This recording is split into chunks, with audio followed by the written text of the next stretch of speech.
Lynne Twist, The Soul of Money, Transforming Your Relationship with Money and Life.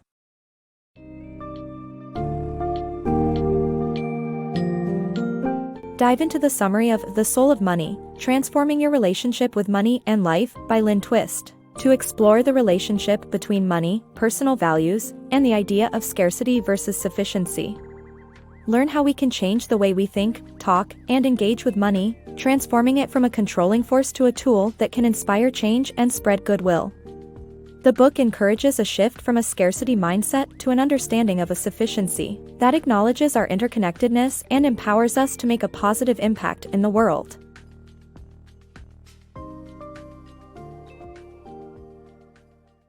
Money and the Soul. The book explores the relationship between money and the soul, highlighting how the Amazonian Achura people view money differently compared to the modern world. Money has evolved from being just a tool for quantifying to a means of oppression that controls people's choices, excluding ethical and spiritual concerns. The book highlights the need to view money and ecology as interconnected and argues sufficiency is not just about having a certain amount of money but also a state of knowing there is enough. The Hunger Project changed the author's perspective of money, and it became a means of goodwill. The book calls for bridging the rift between money and soul, which can lead to positive change in the world and personal growth. The Power of Money. Lynne Twist, through her many years of travels with the Hunger Project, discovered that both the wealthy and the desperately poor hold on tightly to money. She also learned that everyone, regardless of their financial situation, deserves compassion and that suffering touches everyone. Twist's work as a fundraiser shifted from simply asking for money to demonstrating ways to utilize resources for greater purposes. She encourages readers to examine their relationship with money and focus on what is truly enough. Overcoming the mindset of scarcity. The fear of scarcity is deeply ingrained in humanity, even though there is evidence to prove that there is enough food to feed everyone. The idea of scarcity is perpetuated by three myths: there's not enough, more is better, and that's just the way it is. These myths justify self-interest, accumulation as a measure of value, and resignation to broken systems. The scarcity mentality is a chronic sense of inadequacy that influences our thoughts and actions. To recognize these harmful myths in our lives, we must be mindful of the seemingly innocuous sayings and habits that reinforce our sense of scarcity. Through collaboration and rejecting these myths, we can create wholeness and sufficiency for everyone. Sufficiency, the power of self-trust. The belief of sufficiency teaches us that there is enough for all and that we should trust ourselves to find solutions to any problem. It does not mean that we should not use money, but rather, it transforms our fear of scarcity into hope and creativity. When we shift our focus from acquiring more to caring for what we already have, it enhances our understanding and satisfaction with our life's results. Sufficiency fosters self-fulfillment, and it is a reflection of wholeness of purpose. Thus, when we look within ourselves, we find the strength to push through crises and hardships, just like the people of drought-stricken Senegal who relied on their ideas and conviction of ultimate sufficiency to overcome their lack of resources. The principle of sufficiency propels us to make a difference with what we have, and when we do, it frees up immense energy. Sufficiency is precise and exact. It demonstrates value and engenders wealth, and it invites us to act on the basis of trust in ourselves and our abilities. Money and water.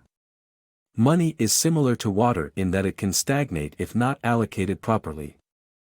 The approach of sufficiency allows for assets to be freely assigned and moved for the greater good, while the approach of scarcity results in retaining or accumulating money to harmful excess. By consciously improving the progress of money through sufficiency, one can allocate money for the greater good and experience unique satisfaction. Money that is raised and donated with soul and the spirit of sufficiency can have an unexpected positive impact. Anyone who participates in the intentional, purposeful movement of money can share this joy and inspiration. Amplifying value.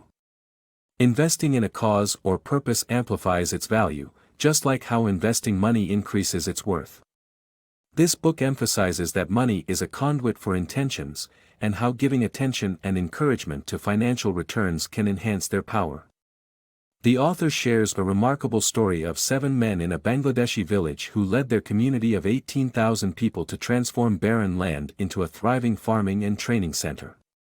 By focusing on their abilities and resources, the villagers flourished and provided a sustainable asset of great value to their community. The power of collaboration. Money isn't the only factor that leads to wealth, as skills and creativity can also be powerful stimulants. Joint effort is only possible when people believe in cooperation and exchange, which can be inhibited in financially scarce environments. Partnerships can create the ideal setup for inspiring sufficiency and breed a healthy perspective about money. This perspective demonstrates that cash isn't the only worthy contribution people can offer, and everyone brings their creativity and insight to bear. Nature argues for the truth of prosperity through collaboration and against dated cliches like the law of the jungle and survival of the fittest.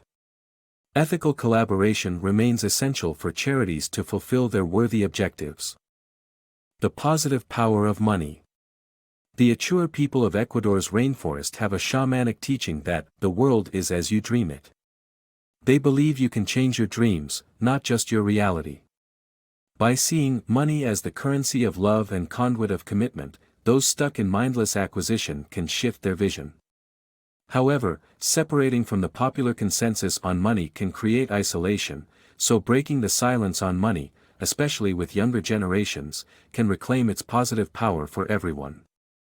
The positive side of destruction. Our planet's destruction can serve as a stepping stone towards a more constructive future. Activists are gathering to prepare for this change and use their wealth as a collective resource for the betterment of all. By understanding the value of stewardship, they can allocate their resources to achieve their goals.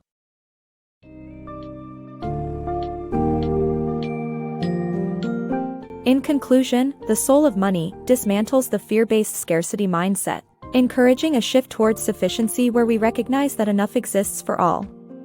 The key takeaways include exploring the myths of scarcity, understanding that money can be a tool for positive change when infused with purpose and intention, and the power of collaboration in transcending material wealth. Remember, money is like water, and its flow should be directed meaningfully for the greater good. Embrace this new perspective and redefine your relationship with money as a means of fostering love, commitment, service, and positive transformation at both personal and global levels.